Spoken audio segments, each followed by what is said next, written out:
कमल sir के geography फंडे अब कभी नहीं आएंगे अंडे। प्यारे विद्यार्थियों, ਅੱਜ ਅਸੀਂ +2 ਭੂਗੋਲ ਦਾ ਪਾਠ ਨੰਬਰ 1 ਮਾਨਵ ਭੂਗੋਲ ਅਤੇ ਇਸ ਦੀਆਂ ਸ਼ਾਖਾਵਾਂ ਦੇ ਪ੍ਰਸ਼ਨ ਉੱਤਰ ਕਰਨ ਜਾ ਰਹੇ ਹਾਂ। ਹੇਠ ਲਿਖੇ ਪ੍ਰਸ਼ਨਾਂ ਦੇ ਉੱਤਰ ਇੱਕ ਵਾਕ ਵਿੱਚ ਦਿਓ। ਪਹਿਲਾ ਹੈ ਮਾਨਵ ਭੂਗੋਲ ਦਾ ਵਿਸਤ੍ਰਿਤ ਅਰਥ ਸਪਸ਼ਟ ਕਰੋ। ਬੱਚੋ ਉੱਤਰ ਹੈ ਮਾਨਵ ਭੂਗੋਲ ਮਨੁੱਖ ਦੀ ਆਪਣੇ ਆਲੇ ਦੁਆਲੇ ਦੇ ਕੁਦਰਤੀ ਵਾਤਾਵਰਣ ਨਾਲ ਸਰਬਪੱਖੀ ਸਾਂਝ ਦਾ ਅਧਿਐਨ ਹੈ। ਅਗਲਾ ਪ੍ਰਸ਼ਨ, ਪ੍ਰਿਥਵੀ ਕਿਹੜੇ ਪ੍ਰਮੁੱਖ ਤੱਤਾਂ ਤੋਂ ਬਣੀ ਹੈ? ਬੇਟਾ ਜੀ ਉੱਤਰ ਹੈ ਕੁਦਰਤ, ਭੌਤਿਕ ਜਾਂ ਕੁਦਰਤੀ ਵਾਤਾਵਰਣ। ਦੂਸਰਾ ਹੈ ਜੀਵਨ ਦੇ ਰੂਪ ਵਿੱਚ। ਅਗਲਾ ਪ੍ਰਸ਼ਨ ਹੈ ਮਾਨਵ ਭੂਗੋਲ ਅਧੀਨ ਆਉਂਦੇ ਪ੍ਰਸੰਗਾਂ ਦੇ ਨਾਮ ਦੱਸੋ। ਮਾਨਵ ਭੂਗੋਲ ਅਧੀਨ ਜਾਤੀ ਵਰਗਾਂ, ਵਸੋਂ ਦਾ ਵਾਧਾ, ਵੰਡ ਤੇ ਘਣਤਾ, ਪ੍ਰਵਾਸ ਦੀ ਬਣਤਰ ਆਦਿ ਪ੍ਰਸੰਗਾਂ ਦਾ ਅਧਿਐਨ ਕੀਤਾ ਜਾਂਦਾ ਹੈ। ਅਗਲਾ ਪ੍ਰਸ਼ਨ ਹੈ ਭੂਗੋਲ ਦੇ ਉਦੇਸ਼ ਬਾਰੇ ਦੱਸਣ ਵਾਲੇ 3 ਦਰਸ਼ਨ ਕਿਹੜੇ ਹਨ? ਉੱਤਰ ਹੈ ਭੂਗੋਲ ਦੇ ਉਦੇਸ਼ ਪ੍ਰਿਥਵੀ ਨੂੰ ਮਨੁੱਖ ਦੇ ਘਰ ਵਜੋਂ ਦੇਖਣਾ, ਮੰਨਣਾ ਅਤੇ ਸਮਝਣਾ ਹੈ। ਅਗਲਾ ਪ੍ਰਸ਼ਨ ਹੈ ਕੋਈ 2 ਸੰਸਾਰ ਪ੍ਰਸਿੱਧ ਭੂਗੋਲਵਿਤਾਵਾਂ ਦੇ ਨਾਮ ਦੱਸੋ। ਜੋਗ੍ਰਾਫਰਸ ਦੇ ਨਾਮ ਦੱਸੇ ਬੱਚੇ। ਪਹਿਲਾ ਹੈ ਅਲੈਗਜ਼ੈਂਡਰ ਬੋ ਹੰਬੋਲਟ, ਦੂਸਰਾ ਹੈ ਕਾਰਲ ਰਿਟਰ। ਅਗਲਾ ਪ੍ਰਸ਼ਨ ਮਿਲਾਨ ਦਾ ਹੈ, ਮਿਲਾਨ ਕਰੋ। ਰਾਜਨੀਤਿਕ ਭੂਗੋਲ, ਮਿਲਾਨ ਹੋ ਰਿਹਾ ਜੀ। ਚੋਣ ਵਿਸ਼ਲੇਸ਼ਣ ਵਿਗਿਆਨ, ਆਰਥਿਕ ਭੂਗੋਲ, ਕੌਮਾਂਤਰੀ ਵਪਾਰ, ਜਨਸੰਖਿਆ ਦਾ ਭੂਗੋਲ, ਉੱਤਰ ਹੈ ਜੀ ਜਨ ਅੰਕਲਨ ਵਿਗਿਆਨ, ਵਸੇਵਿਆਂ ਦਾ ਭੂਗੋਲ, ਪੇਂਡੂ ਯੋਜਨਾਬੰਦੀ। ਅਗਲਾ ਪ੍ਰਸ਼ਨ ਵੀ ਮਿਲਾਨ ਦਾ ਹੈ। ਵਸਤੀਵਾਦੀ ਯੁੱਗ, ਉੱਤਰ ਹੈ ਜੀ ਖੇਤਰੀ ਵਿਸ਼ਲੇਸ਼ਣ। 1930, ਉੱਤਰ ਹੈ ਜੀ ਇਲਾਕਾਈ ਵਖਰੇਵੇ। 1970 ਮੂਲਵਾਦੀ ਜਾਂ ਰੈਡੀਕਲ ਭੂਗੋਲ। 1990 ਉੱਤਰ ਆਧੁਨਿਕਤਾਵਾਦ। ਹੁਣ ਜਿਹੜਾ ਪ੍ਰਸ਼ਨ ਆ ਰਿਹਾ ਹੈ ਉਹ 4 ਲਾਈਨਾਂ ਵਿੱਚ ਦੇਣਾ ਹੈ।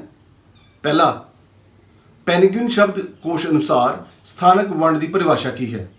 ਉੱਤਰ ਹੈ ਧਰਤੀ ਦੀ ਸਤ੍ਹਾ ਉੱਤੇ ਵੱਖ-ਵੱਖ ਸਥਾਨਾਂ ਤੇ ਕਿਸੇ ਖਾਸ ਵਰਤਾਰੇ ਜਾਂ ਵਿਸ਼ੇਸ਼ਤਾ ਦੇ ਮਹੱਤਵ, ਕਦਰਾਂ ਕੀਮਤਾਂ ਜਾਂ ਵਿਵਹਾਰ ਨੂੰ ਪ੍ਰਦਰਸ਼ਿਤ ਕਰਨ ਵਾਲੇ ਭੂਗੋਲਿਕ ਮਾਪਦੰਡਾਂ ਦਾ ਨਿਰੀਖਣਾਂ ਦਾ ਸਮੂਹ ਹੈ। ਅਗਲਾ ਪ੍ਰਸ਼ਨ ਹੈ ਬੱਚੋ ਭੂਗੋਲਿਕ ਪ੍ਰਤੀਕਿਰਿਆਵਾਂ ਲਈ ਵਰਤੇ ਜਾਂਦੇ ਕੋਈ 4 ਮਨੁੱਖੀ ਅੰਗਾਂ ਦੇ ਨਾਮ ਲਿਖੋ ਜੀ।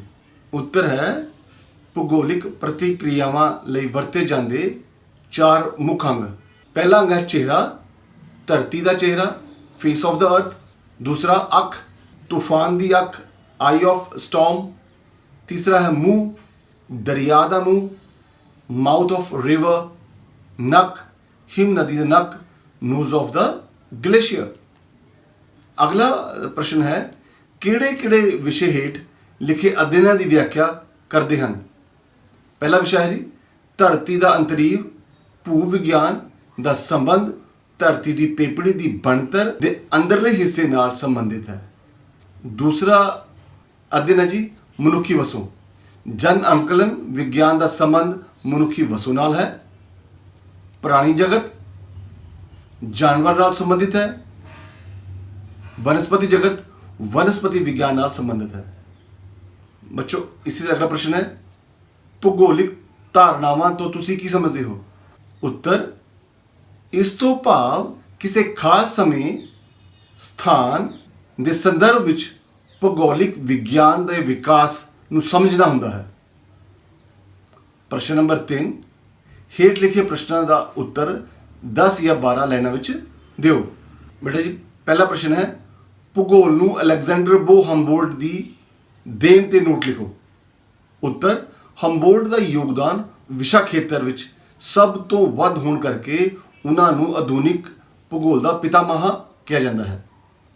ਅਗਲਾ ਪੁਆਇੰਟ, ਦੱਖਣੀ ਅਮਰੀਕਾ ਪਹੁੰਚ ਕੇ ਉੱਥੇ ਦੇ ਧਰਾਤਲ, ਵਨਸਪਤੀ ਅਤੇ ਜੀਵ ਜੰਤੂਆਂ ਦਾ ਅਧਿਐਨ ਕੀਤਾ। ਅਗਲਾ ਪੁਆਇੰਟ, ਉਹਨਾਂ ਨੇ ਆਪਣੀਆਂ ਪੁਸਤਕਾਂ ਕੌਸਮੋਸ, ਦੂਜੀ ਪੁਸਤਕ ਐਸੇ on the geography of plants ਰਾਹੀਂ ਆਧੁਨਿਕ ਭੂਗੋਲ ਲਈ ਮਹੱਤਵਪੂਰਨ ਮਾਡਲ ਪੇਸ਼ ਕੀਤਾ। ਅਗਲਾ, ਘੱਟ ਵਾਯੂ ਦਾਬ ਦਾ ਮਨੁੱਖ ਉੱਤੇ ਪ੍ਰਭਾਵ ਵੀ ਹੰਬੋਲਟ ਦੀ ਦੇਣ ਹੈ। ਹੰਬੋਲਟ ਨੇ ਦੱਖਣੀ ਅਮਰੀਕਾ ਦੀ ਪੱਛਮੀ ਤਟਾਂ ਦੀ ਪੇਰੂ ਦੀ ਧਾਰਾ ਨੂੰ ਨਾਪਿਆ ਤੇ ਇਸ ਦਾ ਨਾਮ ਹੰਬੋਲਟ ਦੀ ਧਾਰਾ ਪੈ ਗਿਆ। ਅਗਲਾ ਪੁਆਇੰਟ ਹੈ, ਉਸ ਨੇ 1803 ਵਿੱਚ ਮੈਕਸੀਕੋ ਦੀ ਖੋਜ ਕੀਤੀ। ਅਗਲਾ ਪੁਆਇੰਟ, ਉਸ ਨੇ ਸਮਤਾਪ ਰੇਖਾਵਾਂ ਦਾ ਸਭ ਤੋਂ ਪਹਿਲਾ ਨਕਸ਼ਾ ਤਿਆਰ ਕੀਤਾ ਸੀ। ਬੱਚੋ, ਅਗਲਾ ਪ੍ਰਸ਼ਨ ਹੈ, ਆਰਥਿਕ ਭੂਗੋਲ ਦੇ ਉਪ ਵਿਸ਼ੇ ਤੇ ਸੰਬੰਧਿਤ ਵਿਸ਼ੇ ਕਿਹੜੇ ਹਨ? ਬੇਟਾ ਜੀ, ਅਸੀਂ ਇਹਨੂੰ ਦੋ ਭਾਗਾਂ ਵਿੱਚ ਵੰਡਾਂਗੇ। ਇੱਕ ਪਾਸੇ ਲਿਖਾਂਗੇ ਆਰਥਿਕ ਭੂਗੋਲ ਦੇ ਉਪ ਵਿਸ਼ੇ ਤੇ ਦੂਜੇ ਪਾਸੇ ਲਿਖਾਂਗੇ ਹੋਰ ਸੰਬੰਧਿਤ ਜਾਂ ਸਾਂਝੇ ਵਿਸ਼ੇ। ਪਹਿਲਾ, ਸਾਧਨਾਂ ਦਾ ਭੂਗੋਲ, ਦੂਜੇ ਪਾਸੇ ਅਰਥ ਸ਼ਾਸਤਰ। ਬੀ, ਸਾਧਨਾਂ ਦਾ ਅਰਥ ਸ਼ਾਸਤਰ। ਇਹ ਵਾਲੇ ਪਾਸੇ ਖੇਤੀਬਾੜੀ ਜਾਂ ਜ਼ਰਾਇਤੀ ਭੂਗੋਲ, ਦੂਜੇ ਪਾਸੇ ਖੇਤੀਬਾੜੀ ਵਿਗਿਆਨ। ਆਰਥਿਕ ਭੂਗੋਲ ਦਾ ਉਪ ਵਿਸ਼ੇ ਦਾ ਅਗਲਾ ਪਾਰਟ ਸਨਅਤੀ ਭੂਗੋਲ, ਦੂਜੇ ਪਾਸੇ ਸਨਅਤੀ ਅਰਥ ਸ਼ਾਸਤਰ। ਇਹ ਵਾਲੇ ਪਾਸੇ ਬਜ਼ਾਰੀਕਰਨ ਦਾ ਭੂਗੋਲ, ਦੂਜੇ ਪਾਸੇ ਵਪਾਰ ਅਧਿਐਨ। ਬੀ, ਅਰਥ ਸ਼ਾਸਤਰ ਕਾਮਰਸ।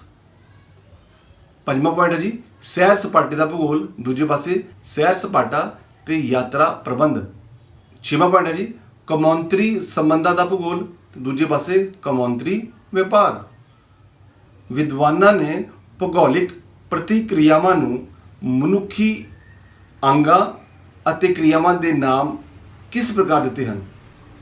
ਬੇਟਾ ਜੀ, ਉੱਤਰ ਹੈ, ਇਹ ਜਾਣਨਾ ਵੀ ਬਹੁਤ ਜ਼ਰੂਰੀ ਹੈ ਕਿ ਕੁਦਰਤੀ, ਭੌਤਿਕ ਅਤੇ ਮਾਨਵੀ ਵਰਤਾਰਿਆਂ ਦੀ ਵਿਆਖਿਆ ਲਈ ਵਰਤੇ ਗਏ ਰੂਪਕ ਦੀ ਮਨੁੱਖੀ ਅੰਗ ਵਿਗਿਆਨ ਦੇ ਚਿੰਨ੍ਹ ਹੁੰਦੇ ਹਨ।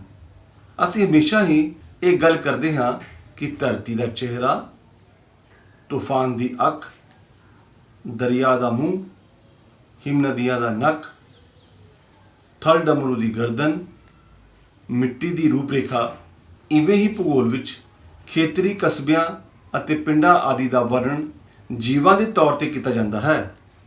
ਸੜਕਾਂ, ਰੇਲਾਂ ਅਤੇ ਜਲ ਮਾਰਗਾਂ ਨੂੰ ਆਵਾਜਾਈ ਦੀਆਂ ਧਮਨੀਆਂ ਕਹਿ ਕੇ ਪ੍ਰਗਟ ਕੀਤਾ ਜਾਂਦਾ ਹੈ। ਬੱਚੋ, ਅਗਲਾ ਪ੍ਰਸ਼ਨ ਹੈ, ਪ੍ਰਾਚੀਨ ਕਾਲ ਵਿੱਚ ਮਾਨਵ ਭੂਗੋਲ ਦਾ ਕੇਂਦਰੀ ਵਿਸ਼ਾ ਕੀ ਸੀ?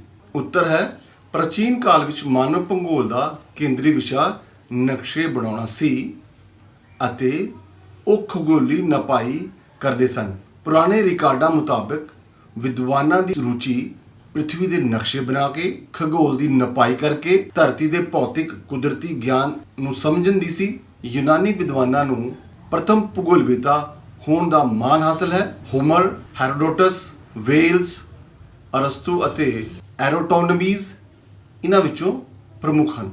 ਬੱਚੋ, ਅਗਲਾ ਸਵਾਲ ਹੈ ਪ੍ਰਸ਼ਨ ਨੰਬਰ 4, ਜੋ ਕਿ ਵੱਡਾ ਪ੍ਰਸ਼ਨ ਹੈ। ਹੇਠ ਲਿਖੇ ਪ੍ਰਸ਼ਨਾਂ ਦਾ ਉੱਤਰ 20 ਪੰਕਤੀਆਂ ਵਿੱਚ ਦਿਓ। ਨੀਤੀਵਾਦ ਅਤੇ ਨਵ ਨੀਤੀਵਾਦ ਕੀ ਹੈ? ਨੀਤੀਵਾਦ ਡਿਟਰਮਿਨਿਜ਼ਮ, ਪਹਿਲਾਂ ਇਸ ਨੂੰ ਸਮਝਾਂਗੇ। ਨੀਤੀਵਾਦ ਇੱਕ ਬਹੁਤ ਪ੍ਰਸਿੱਧ ਵਿਚਾਰ ਹੈ ਕਿ ਵਾਤਾਵਰਣ ਮਨੁੱਖੀ ਕਾਰਜਾਂ ਵਿਧੀਆਂ ਨੂੰ ਨਿਰਧਾਰਿਤ ਕਰਦਾ ਹੈ।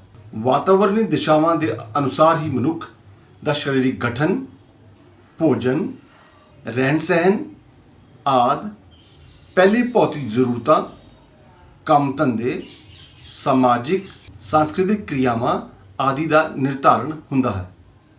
इस सिद्धांत विच प्रकृति ते जोर दिता गया है, भाव मनुख नूं प्रकृति का दास ਜਾਂ सेवक कहण का प्रयास किया गया है।